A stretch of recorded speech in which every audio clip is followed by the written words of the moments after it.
আজ আবার কাজ থেকে মারলাম ডুব। সকাল সকাল বাড়ির কাজ সেরে ছান করে চলে আসলাম বাজারে।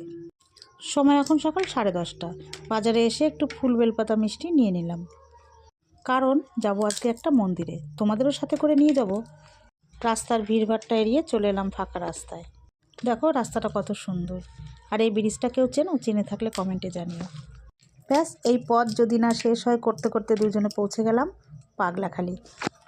আর আমরা শুধু দুইজন না, আরও অনেকে এসেছে। তারা একটু আগে চলে এসেছে, কারণ তারা এখানে আজকে খিচুড়ি প্রসাদ তৈরি করবে, যার জন্য তারা একটু আগেই বেরিয়েছে। আমি একটু বেরোতে লেট করলাম। পাগলাখালির মাঠে ঢুকে মন্দিরে না গিয়ে আগে সবাইকে খুঁজে বেড়াচ্ছি। অবশেষে খুঁজে পেলাম। আর এই দেখো ইনি তো বলছে এই তো আগাও আমরা রাস্তায় আছি, আগাও আমরা রাস্তায় আছি। এই করতে করতে পুরো মন্দিরে চলে আসলাম। আমরা দুজন একা আসছিলাম তো, তাই উনি এই কথাটা বলে আমাদের সঙ্গ দিয়েছে, আমরাও রাস্তায় আছি। ব্যাস, সবার সাথে দেখা টাকা করে চলে আসলাম মন্দিরে পুজো দিতে। আগে পুজোটা সেরে নিই, তারপরে ঘুরে দেখা যাবে চারিদিকটা। আমি এই ভিড় ঠেলে ঢুকে পুজো দিচ্ছিলাম, আর বরমশাই একটু ভিডিও করে দিচ্ছিল।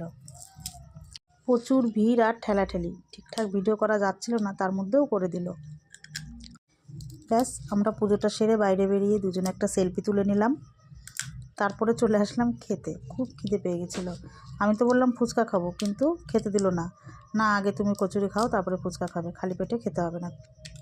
কচুরি খাওয়ার কিছুক্ষণ পরে যদিও ফুচকাটা খেয়েছিলাম, সেটা আর ভিডিও করতে মনে নেই। আর এদিকে দেখো এই দুই ঝুনুমুনু তাদের গোপালকে নিয়ে চলে এসেছে এখানে ছান করাতে।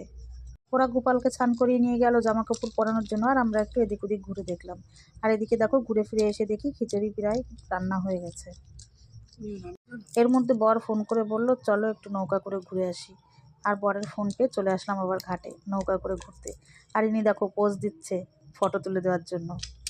দিয়েছিলাম বেশ কয়েকটা ফটো তুলে। আর ওদিকে আমার বর মশাই দেখো সেলফি তুলতে ব্যস্ত। সেলফি তুলছে, কেউ ফটো তুলছে। আমি এদিকে জলে কিন্তু পাটা চুবিয়ে দিয়ে বেশ মজা নিচ্ছিলাম, ভালোও লাগছিল।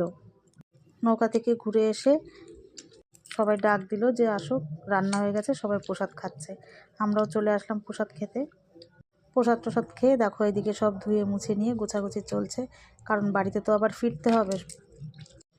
অনেক লোক চলে গেছে, আচ্ছা কিছু কিছু এখনও আছে। যত লোক ছিল তত লোক আর নেই, মাঠ প্রায় ফাঁকা হয়ে গেছে।